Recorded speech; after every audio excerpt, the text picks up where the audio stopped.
دو وعدہ ادا کیے. اللہ رب العالمین کے لیے 2 رکعت نماز سنت کے مطابق ہم لوگوں نے ادا کیا. اللہ رب العالمین کا ہم جتنا شکر ادا کریں اتنا ہی کم ہے. حضرات گرامی، آج کا یہ دن مسلمانان عالم کے لیے انتہائی خوشی کا دن ہے اور سبق اور عبرت حاصل کرنے کا دن ہے. آج کا یہ دن وہی دن ہے جب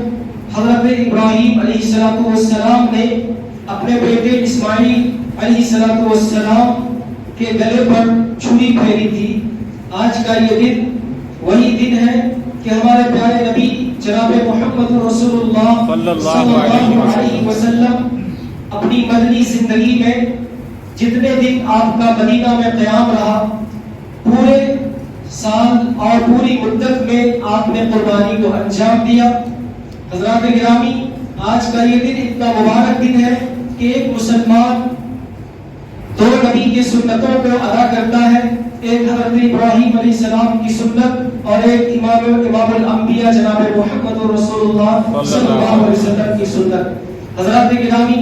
آج کے اس دن میں ہم اور آپ کو چاہیے کہ ہم خلوص اور الہیت کا مظاہرہ کریں. آج کے اس دن میں ہم اور آپ کو چاہیے کہ ہم انسانوں کے ساتھ ہمدردی کا مظاہرہ کریں. آج کے اس دن میں ہم سب کو چاہیے کہ ہم اللہ رب العالمین کی رضا کے لیے تمام اعمال کو انجام دینے کی کوشش کریں. حضرات گرامی، میں نے جو آیت کریمہ آپ حضرات کے سامنے پڑھی ہے، اللہ تبارک و تعالی نے فرمایا، اے نبی آپ لوگوں کو کہہ دیجئے، اے نبی آپ لوگوں میں اعلان کر دیجئے، اے نبی آپ اپنی امت کو بتا دیجئے کہ انا صلاتی، یقیناً میری نماز، و نسکی اور میری قربانی، و محیا اور میری زندگی، و مماتی اور میرا مرنا، سب کے سب اللہ رب العالمین کے لیے ہے. میرے بھائیو، اس آیت مقدسہ کے اندر اللہ تبارک و تعالیٰ نے ہم سب کو اس بات کی طرف توجہ دلائی ہے. اللہ تبارک و تعالیٰ نے ہم اور آپ کو اس آیت کریمہ کے اندر یہ باتیں بتائی ہیں کہ زندگی میں جو عبادتیں آپ انجام دے لیں، زندگی میں جس قدر بھی عبادت کو آپ انجام دیں، ان تمام عبادتوں کو اگر کسی کے لیے کریں گے تو صرف اور صرف اللہ رب العالمین کے لیے کریں گے. یعنی انسان کی سانسیں، انسان کا چلنا، ایک مسلمان کا کھانا پینا، ایک مسلمان کا دوسرے سے بات چیت کرنا، یہ ساری چیزیں اللہ رب العالمین کے لیے ہونی چاہیے. یہاں تک کہ دوستی اور دشمنی کا معیار بھی اللہ رب العالمین کی رضا ہونی چاہیے. اگر اللہ کی رضا، اللہ کی خوشنودی کسی بھی عمل کے اندر، کسی بھی عبادت کے اندر مقصود نہ ہو تو یوں سمجھ لیجئے کہ اس انسان کی عبادت لائق قبول نہیں ہے. اللہ تبارک و تعالیٰ اس کی عبادت کو قبول نہیں کرے گا. تو آج ہمیں سیکھنا ہے کہ قربانی کسے کہتے ہیں اور قربانی کا مطلب کیا ہے. آج ہمیں یہ جاننا ہے کہ کیا صرف جانور کو ذبح کر دینا ہی قربانی ہے؟ نہیں میرے بھائیوں، قربانی ہر اس عمل کو کہتے ہیں جو انسان اپنے آپ کو جو ہے اللہ رب العالمین کے حوالے کر دی. قربانی ہر اس چیز کو کہا جاتا ہے کہ ایک انسان جیسے نماز پڑھتا ہے یہ بھی ایک قربانی ہے، روزہ رکھتا ہے یہ بھی ایک قربانی ہے، حج کرتا ہے یہ بھی ایک قربانی ہے، اور اسی طرح سے اللہ نے مال دیا وہ خود اپنے ہاتھوں سے کماتا ہے، محنت کرتا ہے، لیکن جب زکات اور نصاب تک پہنچ جاتا ہے تو وہ نہ چاہتے ہوئے بھی اسے اللہ کے راستے میں وہ زکات نکالنا پڑے گی، وہ زکات اسے دینا پڑے گی. یہ بھی ایک قربانی ہے. تو گویا کہ انسان کی جو بھی عبادتیں ہیں، انسان کی جو ساری چیزیں ہیں، اگر وہ اللہ کی رضا کے لیے کرتا ہے، اللہ کی خوشنودی کے لیے کرتا ہے تو وہ قربانی ہے. کیونکہ ایک انسان جب نماز پڑھنے آتا ہے، مثال کے طور پر ہم دکان میں بیٹھے ہیں یا پھر ہم جو ہے نوکریاں کر رہے ہیں، کہیں پہ جاب کر رہے ہیں، کسی اسکول میں ہو یا کسی اور جگہ ہو، جیسے اللہ رب العالمین کی صدا آتی ہے حی علی الصلاۃ حی علی الفلاح کہ لوگوں نماز کے لیے آؤ، کامیابی کے لیے آؤ، تو ایک انسان اپنے اس تھوڑے سے وقت کو قربانی دیتا ہے اور فوراً نماز پڑھنے کے لیے چلا آتا ہے. 5 منٹ 10 منٹ کی قربانی دیتا ہے، حالانکہ دکان میں گراہک موجود ہے، وہ جہاں کام کر رہا ہے وہاں پہ بہت سارے کام موجود ہے، لیکن اس کے باوجود بھی وہ ان تمام چیزوں کو چھوڑ چھاڑ کے اللہ رب العالمین کے دربار میں آ جاتا ہے. یہ نماز سب سے بڑی قربانی ہے. میرے بھائیوں، ہمیں قربانی ہر طرح سے دیکھنا ہوگا. صرف جانور کو ذبح کرنے کا مطلب ہی نہیں قربانی ہے، بلکہ اس کے علاوہ بھی ہے اظہار ہمدردی، لوگوں کے ساتھ اچھا سنو.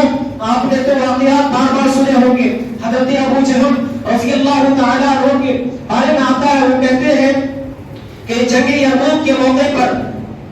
وہ جو ہے پانی کا پیالہ لے کر کے نکلتے ہیں اپنے بھائی کو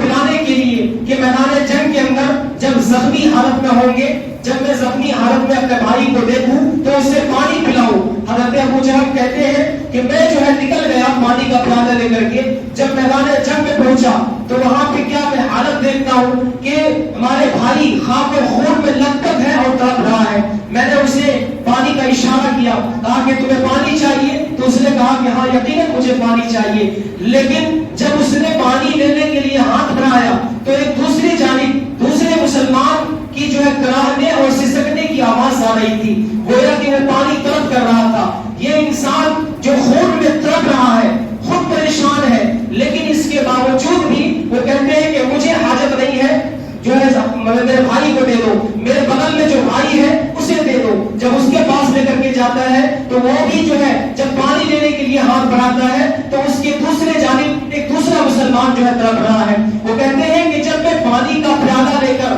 میں تیسرے انسان کے پاس پہنچا تو وہ دم توڑ چکا تھا, وہ اللہ رب العالمین سے جا ملا تھا, وہ انتقال کر چکا تھا. جب میں بڑھتا دوسرے کی طرف تو وہ بھی اللہ رب العالمین سے جا ملا تھا. اور پھر جب میں اپنے بھائی کے پاس آیا تو میں دیکھا کہ وہ بھی اللہ کے پیارے ہو گئے. یہ ایثار اور ہمدردی, یہ جو ہے انسانوں کے ساتھ اچھا سلوک اور اپنی ضرورت کے ہوتے ہوئے دوسروں کی ضرورت کا خیال رکھنا, یہی سب سے بڑی قربانی ہے. اللہ تبارک و تعالیٰ نے کیا فرمایا, وَيُؤْثِرُونَ عَلَىٰ أَنفُسِهِمْ وَلَوْ كَانَ بِهِمْ خَصَاصَةٌ, کہ وہ مومن ہوتے ہیں, وہ ایمان والے ہوتے ہیں, وہ اللہ کے مقرر بندے ہوتے ہیں جو اپنی ضروریات پر دوسروں کی ضرورتوں کو ترجیح دیتے ہیں. میرے بھائیوں, ہمیں چاہیے کہ ایک دوسرے کے ساتھ ہمدردی کا مظاہرہ کریں, ایک دوسرے کے ساتھ اچھا سلوک رکھیں, ایک دوسرے کی خیرخواہی کریں. آج یہ ساری چیزیں اگر ہمارے اندر موجود نہ ہوئی تو یاد رکھیے کہ قربانی کا مقصد ہم نے نہیں سمجھا, قربانی کی اہمیت کو ہم نے نہیں سمجھا, قربانی کا درس ہم نے نہیں سمجھا, قربانی کے سبق کو ہم نے نہیں پڑھا. اسی طرح سے آئیے میں آپ کو آگے لے چلتا ہوں کہ کس طرح سے انسانوں کے ساتھ ہمدردی ہونا چاہیے, بالخصوص مسلمانوں کے ساتھ کیسا سلوک کرنا چاہیے. اور آج یہ پیغام بھی آپ یاد کر لیجئے کہ تمام مسلمانوں کے اوپر یہ ذمہ داری ہے کہ بلا کسی تکلیف کے, بغیر کسی نقصان کے آپ غیر مسلموں کے ساتھ اچھا برتاؤ کریں, غیر مسلموں کے ساتھ آپ اچھا رویہ اختیار کریں, غیر مسلموں کے ساتھ آپ بہترین سلوک کریں. ہمارے پیارے نبی جناب محمد رسول اللہ صلی اللہ علیہ وسلم نے اپنے دین کے اندر, اپنی شریعت کے اندر یہی تعلیم دیا ہے کہ ہر معاملے میں اللہ سے ڈرو. قرآن مجید کے اکثر و بیشتر مقامات پہ اللہ تعالیٰ نے فرمایا یا ایھا الذین آمنوا اتقوا اللہ, اے ایمان والو اللہ سے ڈرو. یعنی تمہاری زندگی اللہ سے ڈر کر گزرنی چاہیے, تمہیں تمہارا گھر میں زندگی گزارنا اللہ کا ڈر ہونا چاہیے, غیر مسلموں کے ساتھ سلوک کرنا اس میں بھی اللہ کا ڈر ہونا چاہیے,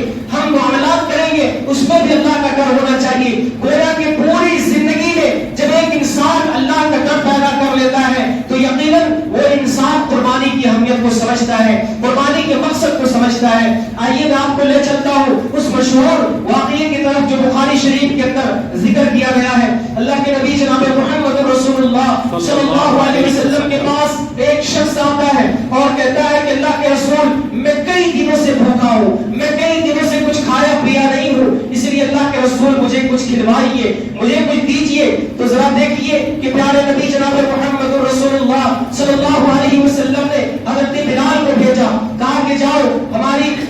اہلیہ کے پاس میرے گھر سے کچھ کھانے پینے کا سامان لے آؤ. وہ جاتے ہیں ایک بیوی کے پاس, وہاں کچھ نہیں ملتا, جواب ملتا ہے کہ پانی کے علاوہ میرے گھر میں کچھ نہیں ہے. دوسری بیوی کے پاس, تیسری بیوی کے پاس, ایسی ساری بیویوں کا چکر لگا کر جب وہ واپس لوٹتا ہے کہتا ہے کہ یا رسول اللہ صلی اللہ علیہ وسلم آپ کے گھر میں جواب ملا کہ پانی کے علاوہ کچھ کھانے کو موجود نہیں ہے. آپ صلی اللہ علیہ وسلم نے وہی پہ صحابہ کرام سے مخاطب ہوئے اور کہا کہ اے میرے صحابی, آج اس شخص کی مہمان نوازی کون کرے گا, آج اس کو کھانا کون کھلائے گا, اس بھوکے کو کون کھانا کھلائے گا, کون روٹی دے گا. تو ایک صحابی اٹھتے ہیں اور کہتے ہیں کہ اللہ کے رسول میں کھانا کھلاؤں گا, جن کا نام ابو طلحہ رضی اللہ تعالیٰ عنہ ہے. وہ کہتے ہیں اللہ کے رسول میں کھلاؤں گا. جبکہ آپ اس میں غور کریں گے آپ کو پتا چلے گا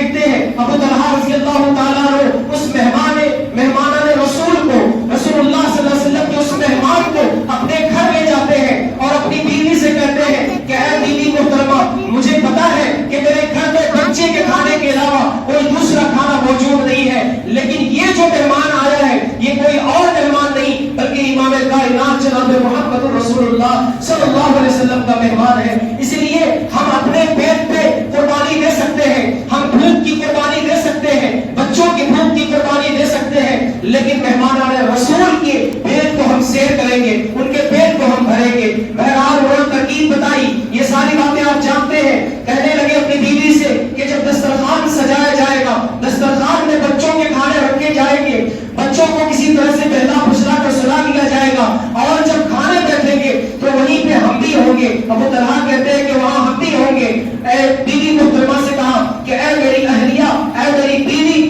تم جب ہم کھانے کے لیے بیٹھے تو تم چراغ کو بجھا دینا، چراغ کو بند کر دینا، چراغ کو جو ہے بجھا دینا، اور اندھیرا جب ہو جائے گا تو وہ سمجھے گا کہ ہم بھی اس کے ساتھ کھا رہے ہیں۔ میرے بھائیو، یہاں پہ اس بات کو آپ غور کیجئے کہ وہ بھی بھوکے ہیں، ابو طلحہ بھی بھوکے، ان کی بیوی بھی بھوکے، ان کے جو ہے بچے بھی بھوکے، سارے لوگ بھوکے ہیں، لیکن ہمدردی کا مظاہرہ ایسا کیا، خیر خواہی کا مظاہرہ ایسا کیا، انسانیت ایسی دکھائی کہ خود بھوکے رہنا گوارا کر لیا، لیکن اس انسان کو جو کھانا طلب کر رہا تھا، جو کھانا مانگ رہا تھا، اسے بھوکا رکھنا گوارا نہیں کیا۔ جناب محمد رسول اللہ صلی اللہ علیہ وسلم کے مہمان کو جو ہے کھانا بھوکے رکھنا جو ہے گوارا نہیں کیا۔ اس کے بعد جب ابو طلحہ انصاری رضی اللہ تعالیٰ عنہ جناب محمد رسول اللہ صلی اللہ علیہ وسلم کے پاس جاتے ہیں اور کہتے ہیں کہ اللہ کے رسول، رات میں ایسے میرے ساتھ ہوا، تو اللہ تبارک و تعالیٰ قرآن مجید کی آیت نازل فرماتا ہے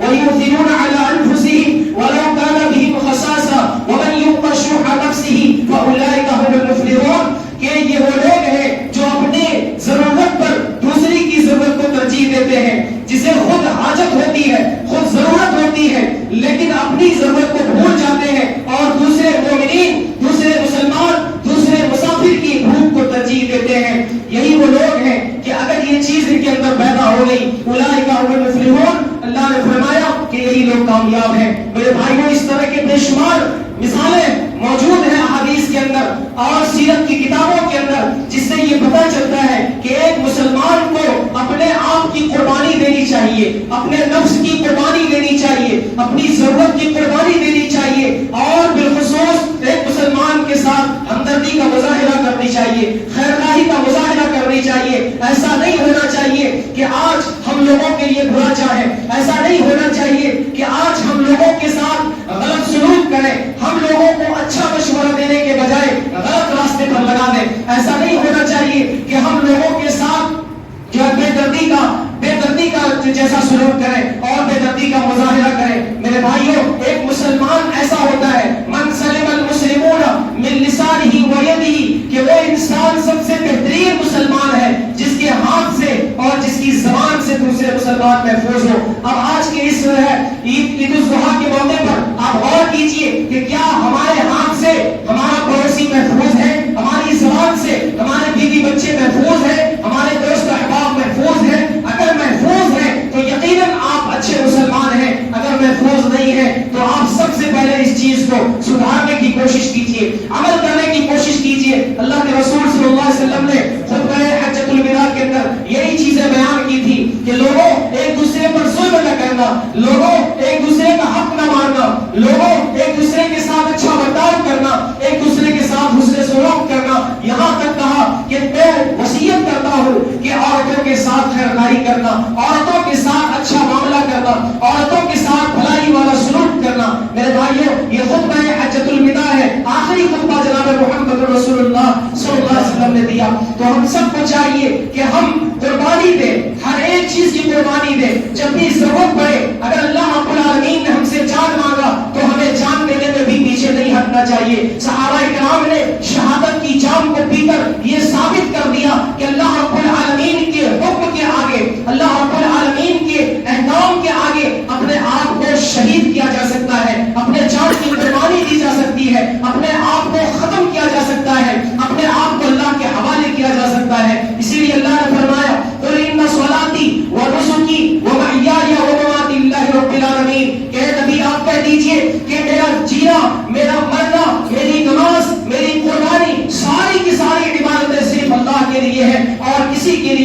عبادتیں نہیں ہیں. میرے بھائیوں ہمیں یہ چیز آج کے